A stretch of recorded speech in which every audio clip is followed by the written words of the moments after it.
সাইয়েদনা মারিয়াম আলাইহিস সালাম, যার নামে আল্লাহ তাআলা কোরআনে একটা সূরা দিলেন,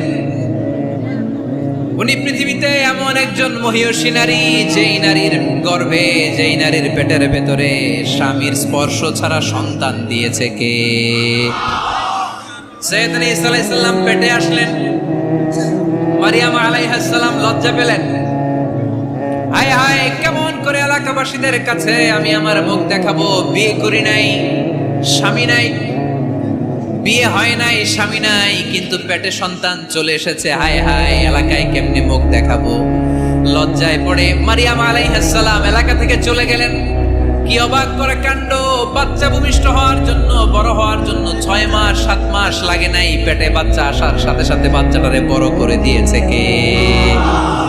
সাইয়েদাতুনা মারিয়াম আলাইহিস সালাম এবার বসে বললেন, বসতে আরম্ভ করলেন। প্রেগন্যান্সির পেইন উঠেছে। হঠাৎ করে পেট থেকে বাচ্চা ভূমিষ্ঠ হয়ে যাওয়ার পরে উনি কাঁপতে আরম্ভ করলেন। ক্ষুধার চোটে খাবার কিছু নাই, সামনে ঝর্ণা, উপরে একটা খেজুর গাছ। সাইয়েদনা ঈসা আলাইহিস সালামকে কোলে নিয়ে মারিয়াম আলাইহিস সালাম মনে মনে ভাবে, হায় রে, কেউ যদি একটু খেজুর পেড়ে দিত, এই ক্ষুধার মুহূর্তে আমি খেজুর খেয়ে পেটের ক্ষুধা নিবারণ করতাম। রব্বুল আলামিন মারিয়ামকে উদ্দেশ্য করে আয়াত নাজিল করে দিলেন, ওয়া হুজ্জি ইলাইকি বিজিযিন নাখলাতি তুসাকিত আলাইকি রতবান জানিয়া। কোরআন সাক্ষী, হুজ্জি ইলাইকি বিজিযিন নাখলা, এর মানে হচ্ছে মারিয়াম, কেউ পেড়ে দিবে না, একটু কষ্ট করে হাতটা উঁচু করে খেজুরের ডালা ধরে ঝাঁকুনি মারো, টস টসে কাঁচা পাকা খেজুর নিচের দিকে পড়বে, তারপর তুমি তুলে খাবে। সুবহানাল্লাহ পড়েন। আল্লাহ চাইলে অটোমেটিক্যালি কারামাত হিসেবে খেজুরগুলো নিচে ফেলতে পারতেন না? কথা কন, খেজুরগুলো অটোমেটিক্যালি নিচের দিকে পড়ছে? পড়ে নাই। আল্লাহ শিক্ষা দিয়েছে, যেই পরিস্থিতিতে থাকো না কেন, তোমাকে শ্রম ব্যয় করে, কষ্ট করে তোমার উপার্জন করতে হবে, রিজিকের বন্দোবস্ত করতে হবে। চিল্লায় বলেন ঠিক কিনা? ইসলাম আমাদেরকে এটাই শিখিয়েছে, কাজে লজ্জা নাই।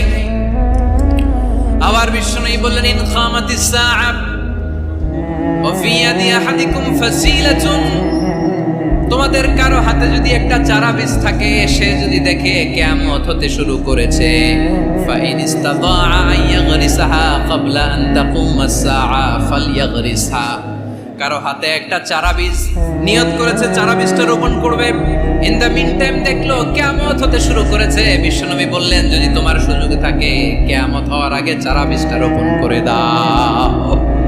কথা বুঝতে পেরেছেন? আপনার হাতে একটা চারা বীজ, আপনি প্ল্যান করেছেন এই চারা বীজটা রোপণ করবেন। ইন দ্য মিন টাইম দেখলেন কি হওয়া শুরু হয়েছে?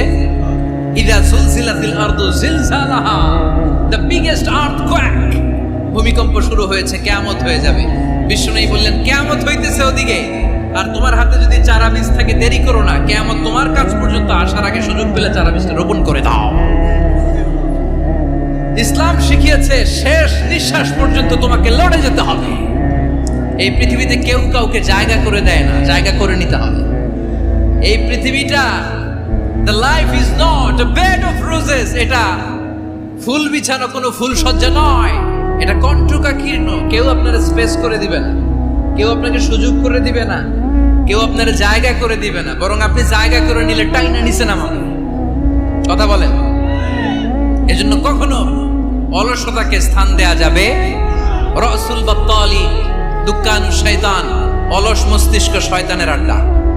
অলস যদি কেউ থাকে, এটারে টেনে বেঁধে কাজে নামাবেন, পারা যাবে? আলহামদুলিল্লাহ, লক্ষ্মীপুরের অলস ছেলে পেলে নাই।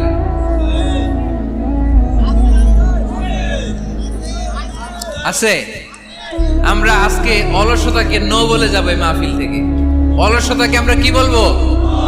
আওয়াজ করে বলতে হবে, অলসতাকে কি বলবো আমরা? মুমিনের জীবনে কোনো অলসতা নেই। অলস হয় মুনাফিকরা। অলস হয় কারা?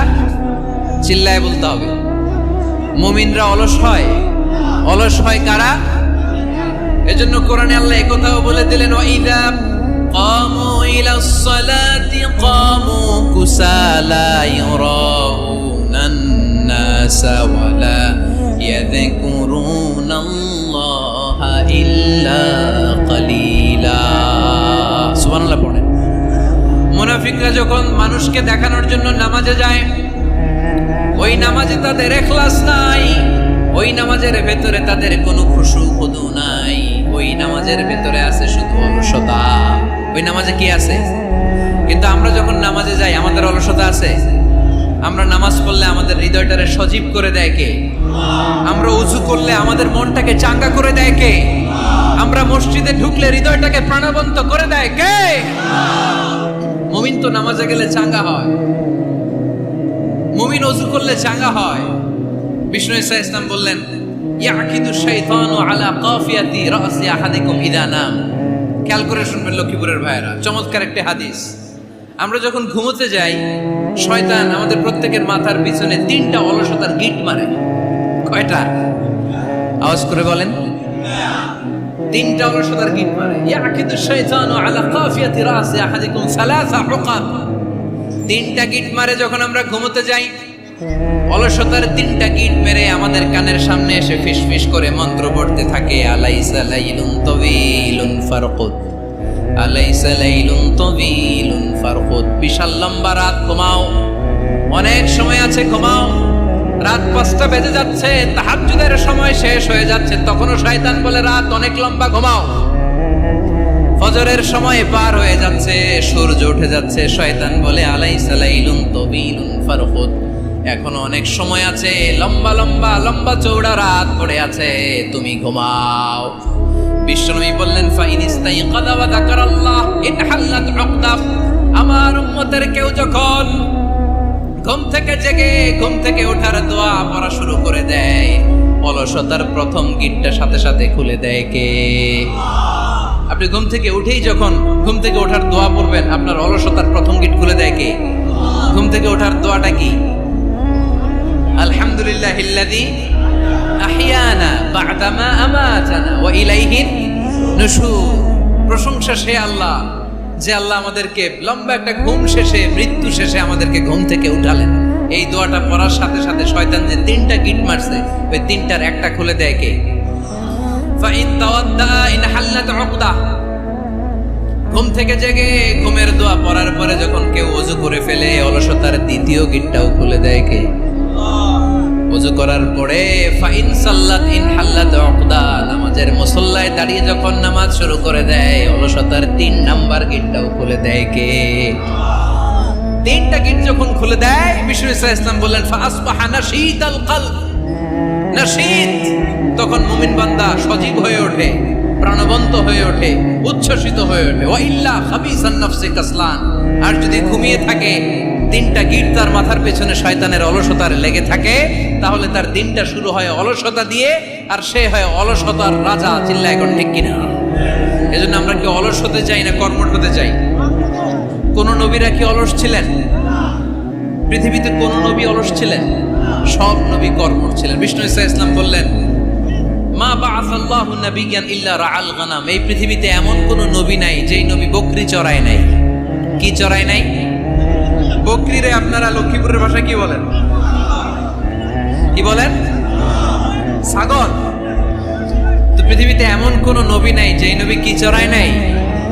ছাগল চড়ায় নাই। সাহাবারা বললেন, ইয়া রাসূলুল্লাহ আনতা কাযালিক, আপনিও ছাগল চড়াইছেন? বিষ্ণু ঈসা ইসলাম বললেন, না, আমিও ছাগল চড়িয়েছি। ওয়া ইন্নী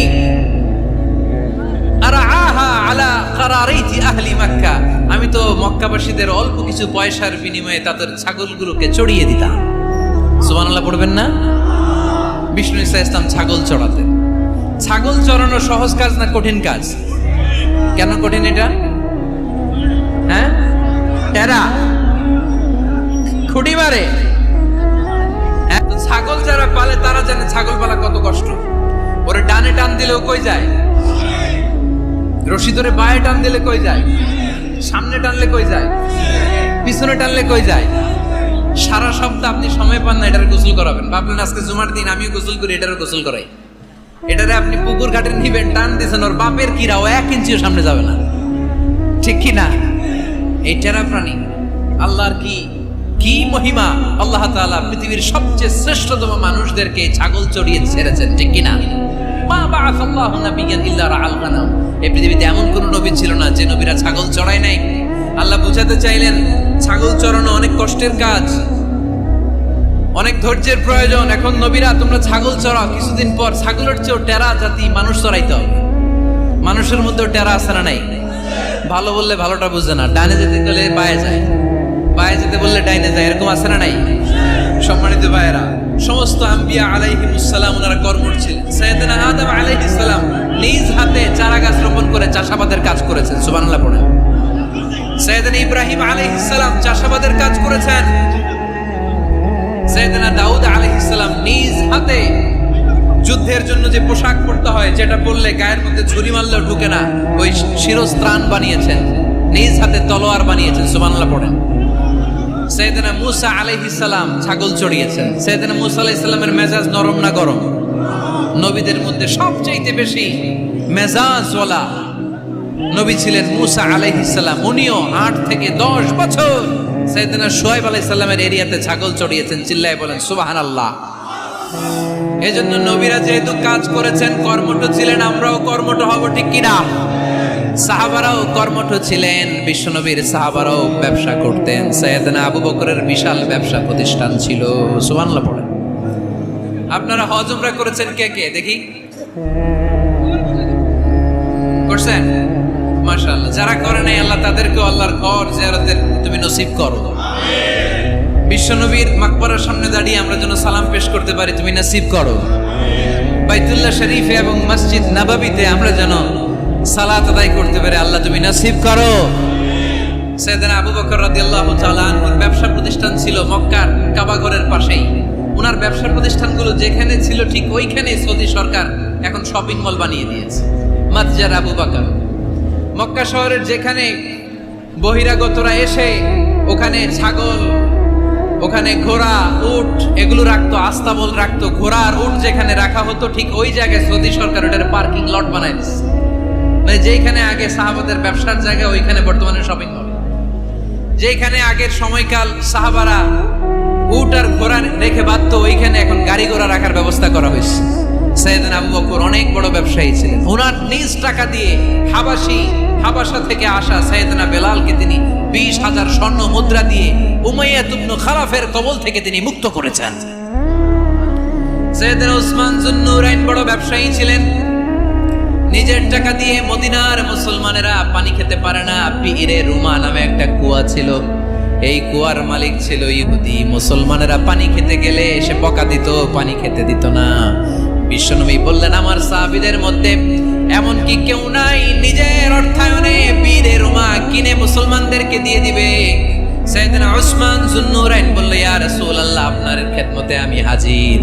মুহূর্তের মধ্যে সাইয়েদনা উসমান যুন্নুরাইন নিজের অর্থায়নে বিইরে রুমাটা কিনে মুসলমানদের জন্য সদকা করে দিয়েছে। তো ব্যবসা না করলে, কর্মঠ না হলে, উপার্জন না হলে সদকা করা যাবে?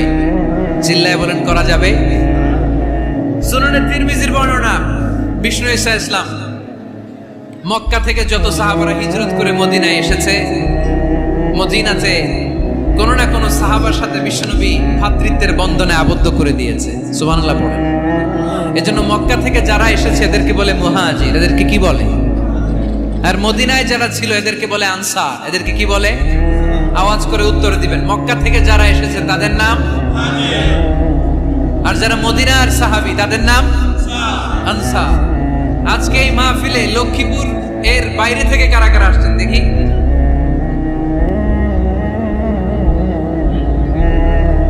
মাশাআল্লাহ, মাশাআল্লাহ, অনেক আসছে। আল্লাহ ভাইদেরকে তুমি কবুল করো, হাত নামান। এই যে লক্ষ্মীপুরের বাইরে থেকে যে ভাইরা আসছে তারা লক্ষ্মীপুরের মেহমান, ঠিক কিনা? মক্কা থেকে হিজরত করে যে সমস্ত সাহাবারা এসেছিল তারা ছিল মদিনার মেহমান। বিশ্বনবী এক এক মক্কার সাহাবীকে মদিনার এক এক সাহাবীর সাথে ভ্রাতৃত্বের বন্ধনে আবদ্ধ করে দিলেন। আব্দুর রহমান ইবনে আউফ রাদিয়াল্লাহু তাআলা আনহু, ওনার সাথে ভ্রাতৃত্বের বন্ধনে যে সাহাবীকে বিশ্বনবী আবদ্ধ করে দিলেন, ওনার নাম হচ্ছে সাআদ ইবনে রাবিয়া। কি নাম? মদিনার অনেক বড় ব্যবসায়ী। বিশ্বনবী বললেন, ও আব্দুর রহমান ইবনে আউফ, সম্পদ ছেড়ে দিয়ে, পরিবার ছেড়ে দিয়ে, স্থাবর অস্থাবর সব ছেড়ে দিয়ে আল্লাহ রাসূলের ভালোবাসায় মক্কা থেকে মদিনায় এসেছো। মদিনায় তোমার চিন্তা নাই, সাদ ইবনুর রবিকে আমি তোমার ভাই বানিয়ে দিলাম। সাদ ইবনুর রবি তোমার আপন ভাইয়ের মতো। সাদ ইবনে রবি বলল, আব্দুর রহমান, জীবনে তোমারে কোনোদিন দেখি নাই, তোমারে আমি চিনি না, তোমার নাম শুনি নাই, কিন্তু বিশ্বনবী তো তোমার দায়িত্ব আমাকে দিয়েছে। আমার চেয়ে বড় ধনী মদিনার মধ্যে দ্বিতীয় কেউ নাই। আজ থেকে তুমি আমার ভাই, আজ থেকে তুমি আমার কি। আল্লাহ আমাকে যত সম্পত্তি দান করেছে তার অর্ধেক সম্পত্তি আমি তোমার নামে দিয়ে দিলাম। ও আব্দুর রহমান ইবনে আউফ, শুধু তাই নয়, রব্বুল আলামিন আমাকে দুইজন স্ত্রী দিয়েছে। কয়জন? তুমি দেখো আমার কোন স্ত্রীকে তোমার বেশি ভালো লাগে, যার নাম তুমি বলবে সাথে সাথে আমি তারে তালাক দিয়ে দিব।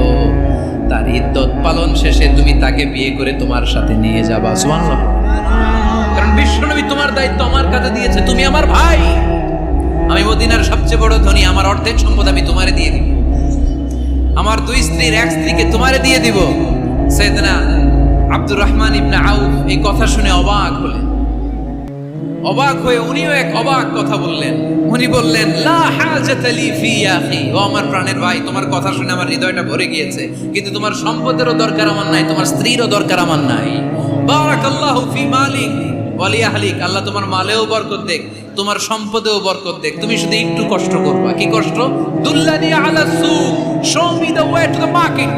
তুমি মদিনায় কোনো মার্কেট আছে কিনা, শপিং মল আছে কিনা, ব্যবসা প্রতিষ্ঠান আছে কিনা আমারে দেখায় দাও। সুবহানাল্লাহ পড়ো। আমরা হইলে কি করতাম? লক্ষ্মীপুরে যারা আসছে এদের একজনের যদি বলা হয়, ভাই আপনি এখন থেকে লক্ষ্মীপুরের ভাই, আমার অর্ধেক সম্পদ আপনারা দিয়ে দেব, কি করবে? পায়ের উপর পা তুলে খাবে আর বলবে, কি আনন্দ আকাশে বাতাসে, ঠিক কিনা? এরপর যদি বলি, ভাই আমার দুই বউ যেটারে সুন্দর লাগে বলেন তালাক দিয়ে দেই, নিয়ে যান, কি বলবে? কি আনন্দ আকাশে বাতাস। আল্লাহ রাসূলের সাহাবী আব্দুর রহমান ইবনে আউফ বললেন, লা হাজাতা লি ফি, আমার দরকার নেই। দুল্লানি আলা সুক, just show me the way to market. এখানে মার্কেট কই আছে দেখায় দাও। অবাক হয়ে গেলেন সাদ বিন রবিব, বললেন, ও আব্দুর রহমান ইবনে আউফ, ঠিক আছে তুমি যদি নিতে না চাও তোমারে আমি জোর জবরদস্তি করব না। শুনে রাখো, মদিনাতে ইহুদিদের কয়নুকার একটা বাজার আছে। এই কথা বলার সাথে সাথে আব্দুর রহমান ইবনে আউফ চলে গেলেন। এর পরের দিন অল্প কিছু পনির আর ঘি দিয়ে ব্যবসা শুরু করলেন। পনির আর ঘিয়ের ব্যবসা করতে করতে করতে করতে ব্যবসায় তিনি এত লাভ করলেন, উনি বললেন, আমি যদি কখনো মদিনার বালুর মধ্যে হাত দিতাম ওই বালুটারও সোনা বানায় দিত কে? দুল্লানি আলা সুক, লক্ষ্মীপুরের কর্মঠ যুবক ভাইরা, এই আব্দুর রহমান ইবনে আউফ আমাদের প্রেরণা। উনি অন্যের ঘাড়ে পাড়া দিয়ে খেতে চায় নাই, আরেকজনের উপর ডিপেন্ডেন্ট বা নির্ভরশীল হতে চায় নাই। তিনি স্বাবলম্বী হওয়ার শিক্ষা, লেসন কিয়ামত পর্যন্ত গোটা বিশ্বের যুবকদের জন্য রেখে গিয়েছে। চিল্লায় বলো ঠিক কিনা? দুল্লানি আলা সুক, show me the way to market. Market কোথায় দেখাও। পনির আর ঘি নিয়ে ব্যবসা করতে করতে কয়েক মাসের ব্যবধানে ইতিহাস সাক্ষী, সাইয়েদনা আব্দুর রহমান ইবনে আউফ মদিনার বিশাল বড় বিজনেস ম্যাগনেটে পরিণত হয়ে গেলেন। চিল্লায় পড়েন আল্লাহু আকবার। এজন্য ব্যবসার ভিতরে বরকত ঢুকিয়ে দিয়েছে কে? বিষ্ণু বললেন, আত-তাজিরা সাদুকাল আমিন মা'আন নাবিয়্যিন ওয়াস সিদ্দীকিন ওয়াস শুহাদাই ওয়াস সালিহিন। আমানতদার ব্যবসায়ী তারা সাধারণ কোনো মানুষ নয়, কিয়ামতের দিন নবীদের সাথে হাসর হয়ে যাবে। আপনারা যারা ব্যবসা করেন, এটা সাধারণ বিষয় নয়। বিষ্ণু ইসলাম নিজেও ব্যবসায়ী ছিলেন। ওনার জীবনের প্রথমে তিনি খাদিজা রাদিয়াল্লাহু তাআলা আনহার ব্যবসার স্টাফ হয়ে কাজ শুরু করেছেন, এরপর নিজে ব্যবসা শুরু করেছেন। এরপরে খাদিজাতুল কুবরা রাদিয়াল্লাহু তাআলা আনহা সব সম্পত্তি বিয়ের পরে বিশ্বনবীর পায়ের সামনে ঢেলে দিয়েছেন। বললেন, ইয়া রাসূলুল্লাহ, এই সম্পদ আমি আপনাকে দিয়ে দিলাম, আপনি ইচ্ছামতো দিনের প্রয়োজনে খরচ করেন। সুবহানাল্লাহ পড়েন। এজন্য বিষ্ণু ইসলাম আমাদের জন্য উপমা, আব্দুর রহমান ইবনে আউফ আমাদের জন্য উপমা।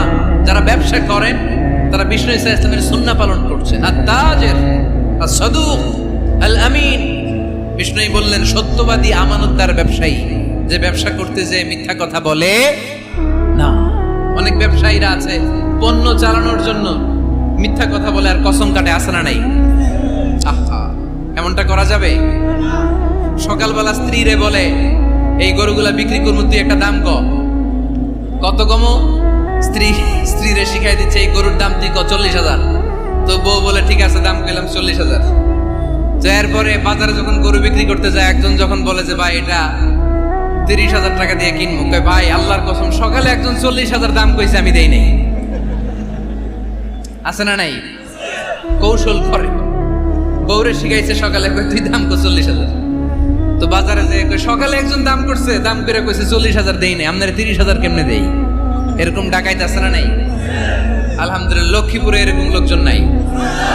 আরে নাই, আমি কই নাই, এরা কই আছে। লক্ষ্মীপুরের মানুষ খুব ধার্মিক, আমি জানি। লক্ষ্মীপুর, নোয়াখালী, ফেনী এই বেল্টের লোকজন খুব আল্লাহওয়ালা। এদের মধ্যে আল্লাহওয়ালার সংখ্যা বেশি, এখানে আলেম ওলামা বেশি, এখানে মসজিদ মাদ্রাসা বেশি। এই জন্য এই জেলাগুলোতে আল্লাহর রহমতও বেশি। আল্লাহ তুমি এই জেলার ছেলেপেলেদেরকে, এই জেলার লোকদেরকে তুমি কবুল করো, মা বোনদেরকে তুমি কবুল করো। সম্মানিত ভাইয়েরা, এজন্য আজকের মাহফিল থেকে আমরা যেটা শিখলাম সেটা হচ্ছে পরিশ্রমে কোনো লজ্জা আছে? আমরা কাজ করে খাবো, ঠিক কিনা? Never under estimate any job. যুবক ভাইয়েরা, লক্ষ্মীপুরের যুবক ছেলেরা শুনতেছ? এরকম আওয়াজ করতে হবে, কান খাড়া করে শুনো। Never under estimate any job. কোন চাকরিকে ছোট করে দেখা যাবে, whether it's small or big, you don't care. এটার কেয়ার করা যাবে না। ছোট্ট চাকরি পাইলেই ঢুকে যাবা, বড় অফার আসলে পরে ঢুকবা। এটা ছোট কাজ, এটা হোটেলের ওয়েটার, এটা ছোট্ট স্টাফ, এটা কেরানি না। কাজ কাজই, কাজের মধ্যে কোনো ছোট বড় নাই। খেটে খাওয়া মানুষকে বিশ্বনবী অনেক সম্মান করতেন। বিষ্ণু ঈসা ইসলাম খেটে খাওয়া মানুষদেরকে এত ভালোবাসতেন, বিদায় হজের মতো এত গুরুত্বপূর্ণ ভাষণও এই মেহনতি মানুষদের কথা বাদ যায়। সুবহানাল্লাহ পড়বেন না? দিনটা ছিল জুমাবার। বিষ্ণু ঈসা ইসলাম আরাফাতের ময়দানে দাঁড়িয়ে ঐতিহাসিক একটা ভাষণ দিলেন। এই ভাষণের নাম হলো বিদায় হজের ভাষণ। এই বিদায় হজের ভাষণেও খেটে খাওয়া মানুষের কথা বিশ্বনবী বাদ দেয় নাই। বিশ্বনবী বলেছেন, আরিক্কাকুম আরিক্কাকুম, খবরদার অধীনস্থ কর্মচারীদের সাথে খারাপ আচরণ করো না। আতঈমুহুম মিম্মা তাকুলুন ওয়াকসুহুম মিম্মা তালবিসুন। খবরদার মনে রেখো, তোমরা যা খাবে তোমাদের অধীনস্থ কর্মচারীদেরও তা খাওয়াবে, তোমরা যা পড়বে তাদেরও তা পড়াবে। বিশ্বনবী শেষ নিঃশ্বাস ত্যাগ করে যাওয়ার আগে যেই কয়েকটা কথা বলেছিলেন তার মধ্যে মেহনতি মানুষদের জন্য কথা আছে না? বিষ্ণু ঈসা ইসলাম যখন শেষ নিঃশ্বাস ত্যাগ করবেন, তিনি বলেছিলেন, আসসালাত আসসালাত, উম্মতেরা নামাজ নামাজ নামাজ ছেড়ে দিও না, নামাজ তরক করো না, নামাজ কাজা করো না। আর বলেছিলেন, অমা মালাকাত আইমানুকুম, অধীনস্থ কর্মচারীদের সাথে খবরদার খারাপ আচরণ করো না। যারা কর্মচারীদের সাথে খারাপ আচরণ করে, যারা মানুষের কাছ থেকে শ্রম নিয়ে কাজ করিয়ে টাকা দেয় না, কিয়ামতের দিন তাদের বিরুদ্ধে মামলা দায়ের করবে কে? কে করবে?